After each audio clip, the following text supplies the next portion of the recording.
안녕하십니까. SPM 리서치의 김영재입니다. 제가 원래 일요일에 동영상을 올리는데요. 어제는 올리질 못했습니다. 자료를 정리하다가 시간이 너무 많이 소요가 돼가지고요. 그래서 오늘 미국 시장이 휴장이기 때문에 오늘까지 내용을 좀 검토를 하면서 자료를 준비했습니다. 내용이 좀 복잡한 내용이 있어서 나름대로 좀 계산도 해보고 검증을 좀 해봤다 이렇게 보시면 되겠습니다. 그래서 일요일에 계속 영상을 올려왔기 때문에 어제 영상이 올라올 것이다 이렇게 예상했던 분들한테는 좀 죄송하다는 말씀 드리고요. 예정보다 하루가 늦어졌는데 내용은 조금 더 정리를 좀 한 상태가 아닐까 그렇게 생각이 됩니다. 최근에 나타나고 있는 유동성 흐름이요. 제가 7월 28일까지 하나의 이어지는 스토리로 지금 말씀을 드리고 있는데요. 최근에 관련된 내용들이 또 몇 가지가 나오고 있습니다. 특히나 베센트 재무장관이 블룸버그 인터뷰에서 SLR 관련해 가지고 코멘트를 했죠. 은행 규제를 좀 풀어주겠다 이 얘기인데 규제를 풀어주는 측면도 있겠지만 유동성을 늘리는 그런 측면도 강하죠. 특히나 지금같이 미국 국채 수익률이 막 올라가는 국채 수급이 좀 위태위태하잖아요. 그래서 이런 상황에서는 과연 규제를 완화해 주는 것인지 유동성을 이끌어내는 건지 좀 헷갈리지만 어쨌든 베센트 재무장관이 이번 여름 정도께의 SLR 규제를 완화하면서 그게 미국 국채 수익률 수십 bp를 하락할 수 있다. 이제 그렇게 추정을 하고 있다는 것이죠. 시기상으로는 여름에 뭔가를 볼 수 있겠다. 이런 식으로 표현을 하고 있는 것이고요. 그래서 이런 식으로 만약에 진행이 된다라고 한다면은 이미 진행된 게 빅 뷰티풀 빌이요. 그리고 지니어스 액트, 이번에 SLR 규제를 완화한다라고 한다면 추가가 되는 것이고요. 그리고 또 하나 제가 생각하고 있는 거는 QT 중단이요. 이렇게 네 가지 정도가 엮이는 게 아닌가. 7월까지 이어질 수 있는 스토리가 유동성 관련해서 상당히 중요한 그런 얘기들이 이어질 수 있다 이렇게 생각이 됩니다. 지금 30년물 국채가 5%를 넘어서서 상당히 좀 부담스러운 그런 모습인데 유동성이 보강이 되면서 이렇게 또 분위기가 반전이 되는 게 아닌가. 시커멓다가 반전이 되는 그것도 한번 좀 생각을 해봐야 되는 게 아닌가. 전 그걸 보고 있습니다. 유동성의 반전. 그러니까 이런 법안들 그리고 또 규제나 정책의 완화 그것이 유동성의 흐름을 지중해 유동성이 추가되는 그 모습으로 이어지는 게 아닌가. 그러니까 시장 상황은 이러다가 위기로 이어지는 게 아닌가. 그 얘기는 항상 우리가 좀 걱정을 할 수밖에 없는 그런 경제 흐름인데요. 이 버블이 어떻게 형성이 되는가. 유동성은 어떻게 주입되고 있는가. 그걸 우리가 좀 관찰할 때가 아닌가 그렇게 생각이 됩니다. 그래서 SLR 얘기 나왔으니까 한번 그쪽을 좀 정리를 해봤는데 제가 어제 자료를 정리하다가 너무 늦어진 이유가 여기 있습니다. 이걸 한번 계산을 해봤거든요. 그러니까 상위 금융회사들 SLR을 5%로 지금 묶은 상태잖아요. 거기에 익스포저가 또 얼마인지 그 익스포저를 구한 다음에 그렇다면 SLR을 완화했을 때 추가될 수 있는 유동성은 얼마인가 그걸 한번 계산을 해본 겁니다. 추정치를 좀 구해봤습니다. JP모건이 4.1조, BOA가 3.3조, 웰스파고 2.4조, CT 2.2조, 골드만삭스가 0.5조 이런 식으로 좀 추정치가 나오고 있는데 이걸 다 합하게 되면은 13.79조 달러가 지금 익스포저 합계입니다. 그래서 이 13.79조가 상위 회사 기준으로 놓고 봤을 때 SLR 5% 기준으로 지금 유지가 되고 있는 것인데 만약에 SLR을 3%로 낮추면은 익스포저가 22조 98조 달러로 늘어날 수 있는 것이고요. 근데 시장에서 나오는 얘기가 이 3%까지로 완화되는 건 아니고 3% 완화까지로 기대하기보다는 뭐 4%냐 3.5%냐 뭐 이제 이런 식으로 좀 볼 수가 있는 것인데 4%일 경우에는 익스포저가 17.25조, 3.5%일 경우에 19.7조. 총 익스포저가 이렇게 나오기 때문에 유동성이 증가할 수 있는 것. 그러니까 국채를 매입할 수 있는 여력은 이렇게 증가한다라는 것이죠. 4%일 때 3조 달러 좀 넘게 그리고 3.5%일 경우에는 6조 달러 가까이 이렇게 늘어난다는 것입니다. 그래서 시장에서는 적게는 아주 적게는 몇 천억 달러 정도 그리고 보통은 1, 2조 정도 이렇게 예상을 하고 있는데 이 SLR 비율 완화에 따라서 틀려지겠죠. 얼마로 완화하느냐에 따라서 이 증가분이 좀 많이 틀려지겠고요. 또 현재 이 익스포저가 이렇게 정확한 건 아니기 때문에 이것에 따라서 좀 수치가 변할 수 있을 것입니다. 그런데 우리가 중요하게 봐야 될 것은 결국 시기적으로 여름에 이 SLR 변화가 규제가 완화될 확률이 아주 높아졌고 그것이 금액은 좀 변화가 될 수 있을 것 같은데 보통 시장에서 생각하고 있는 1, 2조 달러의 유동성 유입은 가능성이 높아 보인다. 많을 경우에는 뭐 3조에서 6조까지도 가능한 게 아닌가 이렇게 생각이 되는데 너무 큰 것을 보기보다는 한 1, 2조 달러 정도는 들어온다. 이런 식으로 보면 될 것 같아요. 베센트 재무장관이 이날 얘기했었던 것이 SLR뿐만이 아니라 미국의 성장도 3%대를 예상을 할 수 있다. 이런 얘기하고 더불어서 경제 측면에서 지금 나타나고 있는 부작용에 대해서는 어느 정도 좀 완화시키는 그런 의도도 여러 가지로 표현을 했고 또 전망에 있어서도 성장률과 더불어서 걱정하고 있는 이 부채 문제에 대해서도 이 성장이 어느 정도 커버가 된다. 뭐 이제 이거는 뭐 항상 하던 얘기니까 그런가 보다 하는데 이제 유동성 완화가 어느 정도 구체화되고 있는 것, 그 점은 좀 우리가 지켜볼 필요가 있다 이렇게 생각이 됩니다. 특히나 이 법안이 통과되고 있는 이 상황이요. 그 상황에서 이 SLR이 얘기가 나오고 있고 한 걸음 더 나가면 이제 QT 중단까지도 얘기가 나올 수 있다라는 점도 우리가 좀 생각을 해본다면 전체적인 흐름을 어느 정도 잡을 수 있지 않을까 그렇게 생각이 됩니다. 그러니까 이게 감세 법안이 미치는 부작용도 분명히 있을 것입니다. 그런데 그것을 완화시키기 위한, 보완하기 위한 법안으로 지니어스가 뒤에서 받치고 만약에 관세 쪽에서 어느 정도 이 마이너스를 커버한다면 그리고 SLR이나 QT 쪽에서 그것을 뒷받침한다면 스토리가 좀 많이 달라질 수가 있다 이런 생각이 듭니다. 그러니까 지금 가고 있는 방향이 많이 어려운 쪽으로 가고 있는 것은 분명한데 그 어려운 상황을 어떻게 보완하느냐 그 보완 조치가 중요하다는 것이죠. 여태까지 경제 흐름이 항상 그랬었죠. 안 좋은 모습이 나타나면 그걸 보완하려고 또 대책이 나오고 또 대책이 나오고 그러면서 유동성도 보강되고 정책적 대응도 기상천외한 게 나오면서 시장에서 이런 게 나올 수도 있구나. 그런 식으로 또 새로운 정책을 시장이 받아들이는 그런 모습이 계속 반복이 되었었죠. 거의 2008년 이후로는 그런 모습이 지금 반복되고 있는 상황이어서 그러한 관점에서 또 이번에도 어떤 새로운 정책들이 나오는지 어떻게 보완될 수 있는 정책이 나오는지 그걸 좀 봐야 될 것 같아요. 거기서 이 지니어스 액트 같은 경우는 시대의 변화다 이렇게 볼 수가 있는 것이죠. 오늘 같은 경우 홍콩에서도 이 지니어스 액트하고 맞먹는 그런 법안이 또 통과됐다라고 하죠. 스테이블 코인 관련된 법안이요.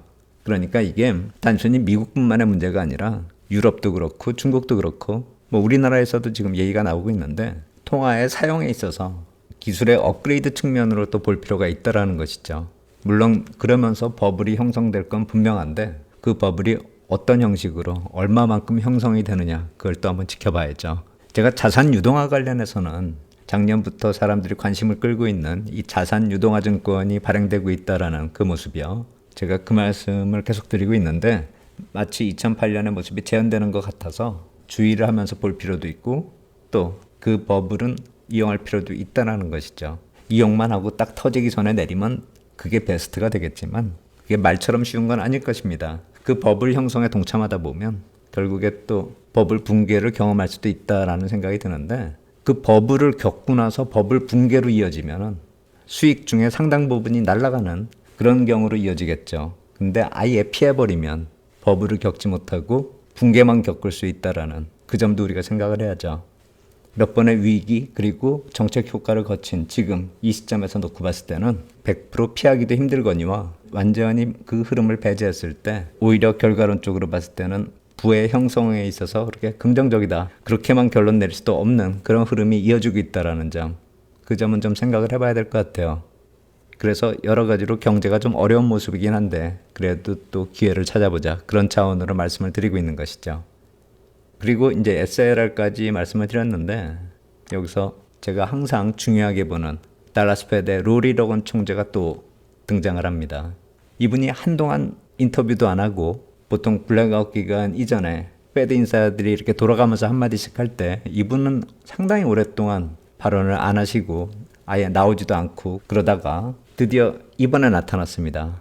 이 금리가 올라가고 하는 이렇게 불안불안한 상황에서 이분이 또 나올 만한 타이밍이었다 이렇게 볼 수도 있겠죠. 제가 이분 나오면은 항상 통화정책에 있어서 중요한 포인트가 되기도 하고 특히나 이 QT 관련해서는 상당히 밀접한 관계가 있고 또 QT뿐만이 아니라 RRP나 스탠딩 레포 같은 그러한 통화정책 쪽으로 상당히 밀접한 분이다. 그렇게 생각이 되기 때문에 이분에 대해서는 상당히 좀 비중 있게 보거든요. 근데 이번에 금리가 좀 단기적으로 많이 올라가고 있는 그 점에 대해서 좀 경계할 필요가 있지 않을까, 준비를 할 필요가 있지 않을까, 그런 식으로 표현을 하기 시작했고요. 달라스 페드에서 내놓는 자료를 보더라도 그러한 식의 금리에 대응하는 단기 자금 시장이 좀 불안정해지고 있는 그것에 대해서 좀 주목할 필요가 있다.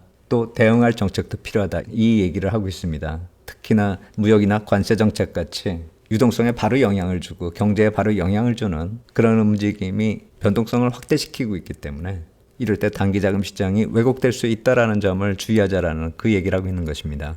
관련돼서 이 산하 조직도 있죠. TMP 그룹이라는 뉴욕 페드 아래 시장에 대한 조언을 주는 그룹이 있죠. 여기서도 마찬가지로 미국 국채 레포 시장 리스크가 실제로 증가하고 있고 불안정 가능성에 대해서 어느 정도 대응을 마련하자.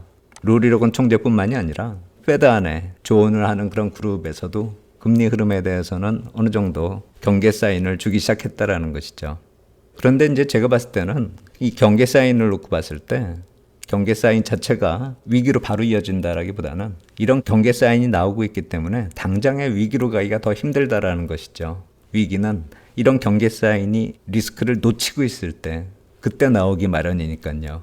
그러니까 이런 모습들이 계속 반복이 되면은 유동성이 보강되는 그 절차와 버블에 대해서 주목할 필요가 있다라는 것이죠.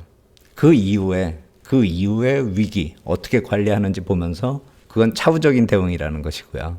또 관련돼서 뉴욕 페드의 로베르토 펄리라는 이분도 또 나와가지고 얘기를 하고 있는데 이분 같은 경우도 마찬가지로 로리 로건 총재하고 비슷한 그런 업무 쪽에 관련된 그런 인사인데 이분도 최근에 단기 금리에 대해서는 어느 정도 준비를 하자. 다만 이러한 금리의 변동이 유동성 상황이 그동안에 좀 많이 완화됐었던 것이 정상화되는 그런 과정에서 나타나는 것이고 우려할 만한 일은 당장은 아니다. 이런 식으로 얘기를 하고 있는 것이죠. 그리고 이분 역시 마찬가지로 스탠딩 레포가 금리 통제에 있어서 과거보다 좀 더 중요해질 수 있다. 이 얘기를 하는 것이죠. 이 스탠딩 레포는 최근에 시장에서 별로 이렇게 관심이 없는데 금리 상한선을 설정하는 그런 정책이다. 이렇게 보시면 될 것 같아요. 페드 입장에서는 금융회사에서 국채를 받아서 그걸 담보로 유동성을 풀어준다라는 것이죠. 그리고 그때 금리를 설정함으로 해서 시장에다가 시그널을 준다는 것이죠. 페드가 보는 금리 상한선은 이거다. 이런 식으로요. 보통 페드가 이런 걸 시작하면 시장이 안정될 때까지 무제한으로 유동성을 공급할 수 있기 때문에 보통 스탠딩 레포 한도를 5천억 달러 정도 이런 식으로 잡고 있는데 그것은 형식적인 수치일 뿐이지 시장이 안정이 안 되면 계속 유동성이 들어갈 수 있다. 이렇게 보시면 될 것 같아요. 그렇다면 베센트 재무장관이 얘기한 SLR이요.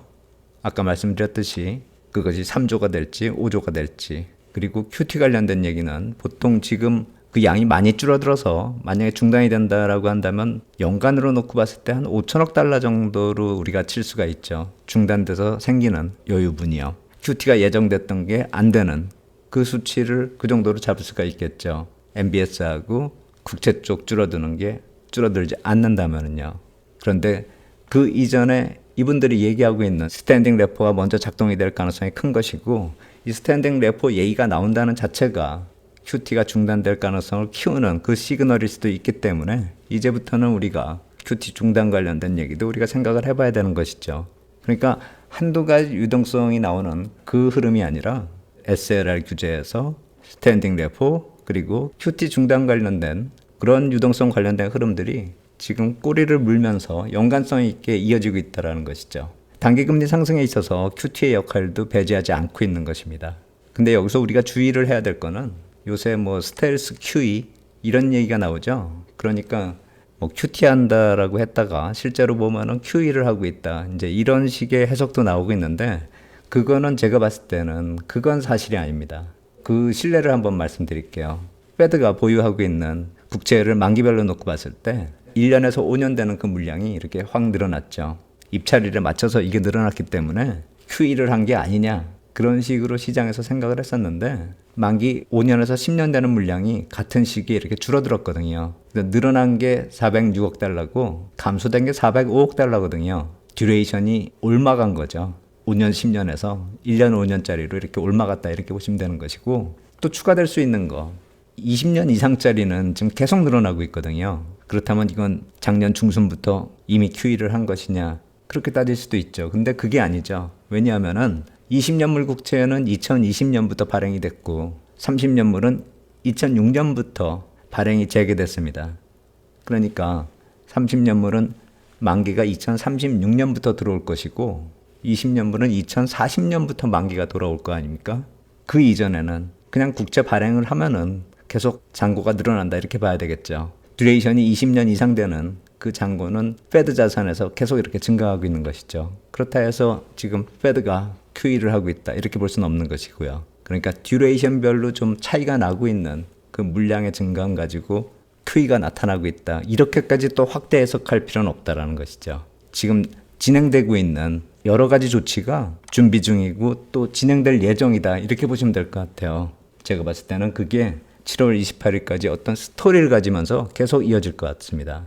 제가 오늘은 미국 시장이 휴장이기 때문에 어제 올렸어야 될 내용을 약간 조금 더 풀어서 좀 자세하게 말씀을 드렸습니다. 종종 이런 말씀 하시잖아요. 동영상 내용을 좀 더 자세하게 얘기하라 뭐 이런 식으로 말씀을 주시는 그런 경우도 많은데 이 한 장의 설명을 할 때 제가 되게 짧게 설명을 하는데 이 한 장 때문에 어제 동영상을 못 올렸다라는 것이죠. 이거를 수치를 계산하고 검증하는데 이 한 장을 가지고 한 시간 동안 저도 계산기를 좀 두들겨 봤거든요. 근데 영상을 보시면서 이걸 몇십 초 동안에 이 내용을 파악하시려면 와닿지가 않으실 거예요. 물론 제가 내용을 정리해서 증가되는 유동성이 이것이다 이렇게 정리를 해서 그것만 보셔도 되긴 되는데 보시면은 SRR 비율이 5%에서 4%가 되면은 익스포저 한도가 왜 이렇게 될까 이런 생각들도 하시잖아요. 그거를 이 앞에서 나온 내용부터 이렇게 하나하나씩 좀 풀어서 다시 좀 계산을 해보시면 영상만 보면은 바로바로 이야기가 저도 쉽지가 않아요. 그래서 한번 보신 다음에 이 수치 가지고 다시 한번 어떤 상황인지 어떻게 진행이 되는지 그걸 한번 또 직접 계산하면서 체감하실 수 있는 게 아닌가 전 그렇게 생각이 됩니다. 그러니까 저조차도 이렇게 쉽게 만드는 게 아닌 그런 내용이라는 점을 말씀드리는 것입니다. 내용만 너무 어렵게 만드는 게 아니냐 이제 그런 비난을 하시는 분들이 있기 때문에 이렇게 부연 설명 말씀드리고요. 이 내용은 7월 28일까지 계속 이어질 것이기 때문에 계속 반복하다 보면 쉽게 풀어서 말씀드릴 수 있는 그런 기회도 또 있지 않을까 그렇게 생각이 됩니다. 오늘은 여기까지 하도록 하겠고요. 주중 시황 방송으로 또 찾아뵙도록 하겠습니다. 감사합니다.